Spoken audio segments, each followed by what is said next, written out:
মা হলো ভালোবাসার সমর্থক। ভালোবাসার অপর নাম যদি কিছু হয় সেটা হলো মা। সবার জীবন প্রথম ভালোবাসা মা।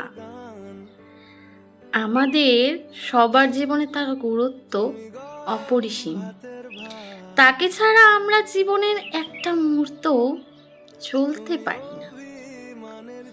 আমাদের সবার জীবনে মায়ের ভূমিকা যে কতখানি সেটা হয়তো বলে বোঝানো যাবে না। মা যার কোনো তুলনা হয় না। এই কথাটা সত্যি যে মায়ের ঋণ কোনোদিন শোধ করা যায় না। যেমন আমরা বলে থাকি মেয়েরা বিদায়ের সময়, মা তোমার ঋণ আমি শোধ করে গেলাম। আদৌ কি আমরা শোধ করতে পারি? মেয়ে ছেলে উভয়ই। কেউ কি কোনোদিন মায়ের ঋণ শোধ করতে পারবো? এই যে যখন জ্বর হয়, মা মাথার সামনে এসে আমাদেরকে জলপট্টি দিয়ে দেয়, রাতের পর রাত সে জেগে থাকে। সেই হলো আমাদের জন্মদাত্রী মা। মায়ের সাথে নারীর টান সবসময়। মা হলো কমফোর্ট জোন। মা সেই নারী যে 10 মাস 10 দিন পেটে রাখে আমাদেরকে এই পৃথিবী আলো দেখানোর জন্য। কিন্তু আমরা কি মায়ের মর্ম বুঝি? এখন তো মায়ের মর্ম আমরা সেরকমভাবে বুঝি না।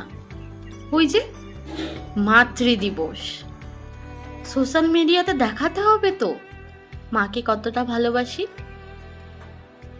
আমার মনে হয় মাকে ভালোবাসার কোনো একটা দিন হয় না। 365 দিনই যে করে হোক মায়ের সাথে ঝগড়া হলেও আমি মাকে ভালোবাসি। মায়ের সাথে মিলেমিশে থাকলেও আমি মাকেই ভালোবাসি। সব মেয়েরই একটা জীবনে ইচ্ছে থাকে যে মা যে দায়িত্বটা নিয়েছে সেই দায়িত্বটা আমরাও একদিন নেব।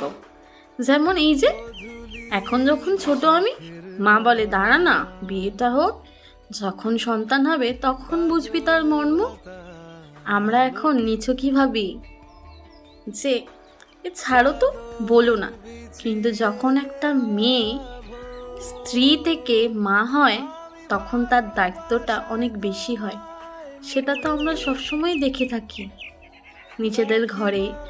মা, দিদি, বড়দি, সবাইকে, বোন, একদিন তো সবাই মা হবে। তো মাকে একটা দিন সমর্থন না করে 365 দিনই ভালোবাসো, আমার মতে এটা মনে হয়। আমি আমার মাকে দেখেছি আমাদের জন্য অনেক কিছু করতে।